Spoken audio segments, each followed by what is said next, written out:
Thanks to the efforts of our dedicated and talented employees around the world, Blizzard Entertainment delivered one of our most successful years ever. In 2014, we released award-winning expansions, World of Warcraft Warlords of Draenor on Windows and Mac, and Diablo III Reaper of Souls on Windows, Mac, and consoles.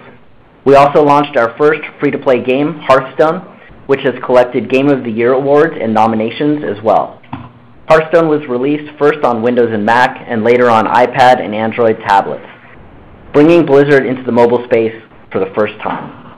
Additionally, we supported Hearthstone with two major content releases, The Curse of Naxxramas Adventure and Goblins vs. Gnomes, our first expansion. Our success across multiple game genres and platforms in 2014 drove Blizzard's best ever annual revenues, and more importantly, helped us continue expanding our global community of gamers. On the World of Warcraft side, we ended the year with the release of Warlords of Draenor in November. As we previously announced, the expansion was a great success in all regions, pushing the global player base above 10 million. The introduction of the character boost, as well as design updates to the game, made it much easier for lapsed players to return to World of Warcraft and quickly reintegrate themselves into the community. Looking ahead, we're already preparing new content and features to support the game in the coming months. As with previous expansions, we do anticipate a decline in subscribership in the coming months, particularly out of Asia, where the subscriber base has been more fluid. Moving on to Hearthstone, the game continued to excite and attract players around the world. After announcing the Goblins vs. Gnomes expansion at BlizzCon in November, we launched it a few weeks later in December. This was followed shortly after with the Android tablet version of the game.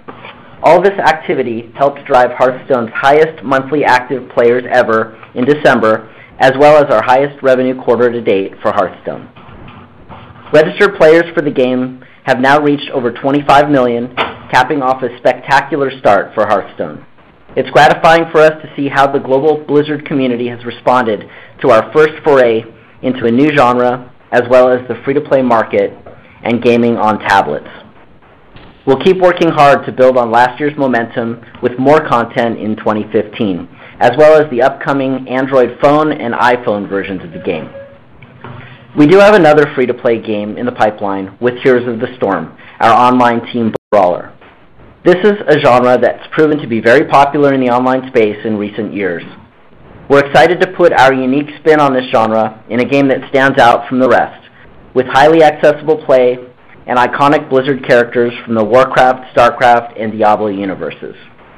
Heroes of the Storm has recently hit some major development milestones, including the start of closed beta in January, along with sales of the Founders Pack, a digital bundle for $39.99 that gives players an array of heroes, skins, and other content, as well as instant access to the beta test. We're continuing to ramp up our infrastructure and game service capabilities, allowing us to open up the game to more of the 9 million players who've signed up for beta testing. Excitement around Heroes of the Storm continues to build, as we're seeing more grassroots tournaments pop up, and major esports entities are already creating professional teams for the game. Looking further ahead, we gave the world a glimpse of what's next for Blizzard at BlizzCon. We kicked off the show by unveiling Overwatch, a team-based first-person shooter featuring an amazing cast of characters, of heroes, and set in an all-new Blizzard game universe. The announcement trailer for Overwatch was a viral sensation on the internet, while attendees and press alike raved about the gameplay after trying an early build on the BlizzCon show floor. In addition to Overwatch, we also showcased the final chapter in the StarCraft II Trilogy, Legacy of the Void. This will be a standalone expansion, meaning anyone can jump right in to the StarCraft II experience without needing to own the previous games.